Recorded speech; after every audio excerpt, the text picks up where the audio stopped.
Hello, JBE. I hope that you are having a wonderful summer, getting some rest and relaxation, being able to recharge. I just wanted to share a favorite book of mine that has to do with one of my favorite summer memories from growing up. This book is called Fireflies, and the story and pictures are by Julie Brinklow. On a summer evening, I looked up from dinner through the open window to the backyard.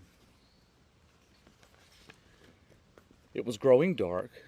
My tree house was a black shape in the tree, and I wouldn't go up there now. But something flickered there a moment. I looked, and it was gone. It flickered again over near the fence.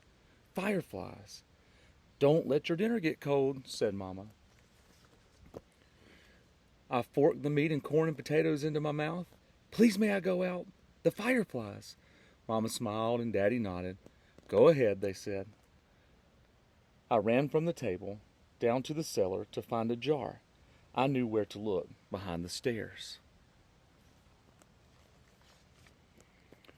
The jars were dusty, and I polished one clean on my shirt. Then I ran back up 2 steps at a time. Holes, I remembered, so they can breathe. And as quietly as I could, so she wouldn't catch me doling them, I poked holes in the top of the jar with Mama's scissors.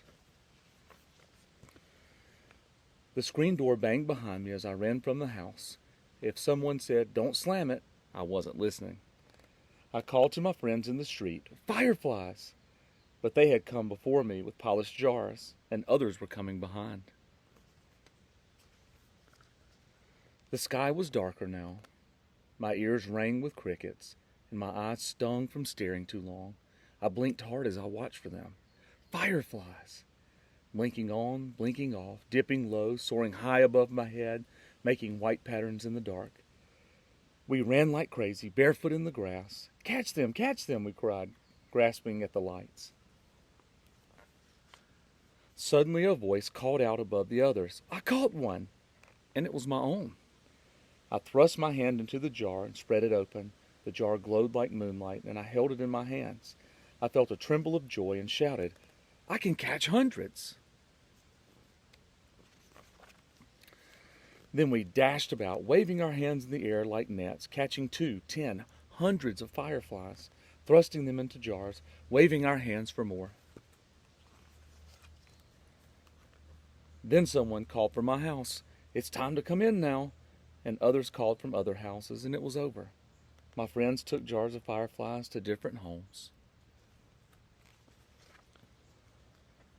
I climbed the stairs to my room and set the jar on a table by my bed.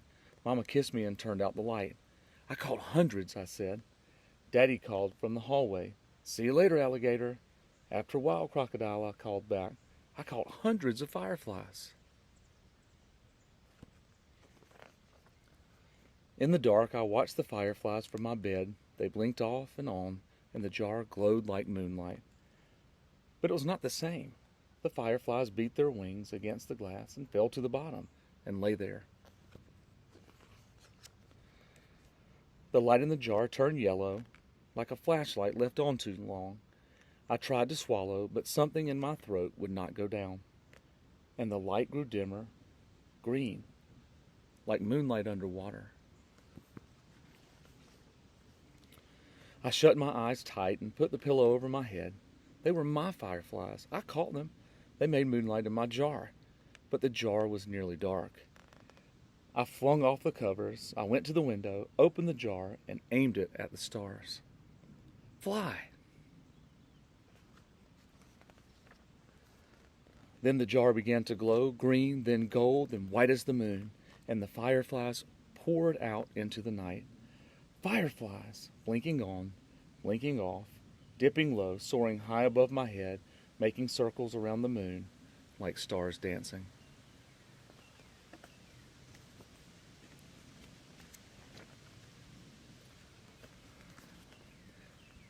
I held the jar, dark and empty, in my hands. The moonlight and the fireflies swam in my tears, but I could feel myself smiling. What a great summer memory about this time of the day when the sun's just starting to go down and you start to see those fireflies come out. And they're so much fun to watch, and it's just such a wonderful part of summer. I hope that you enjoyed Fireflies by Julie Brinklow.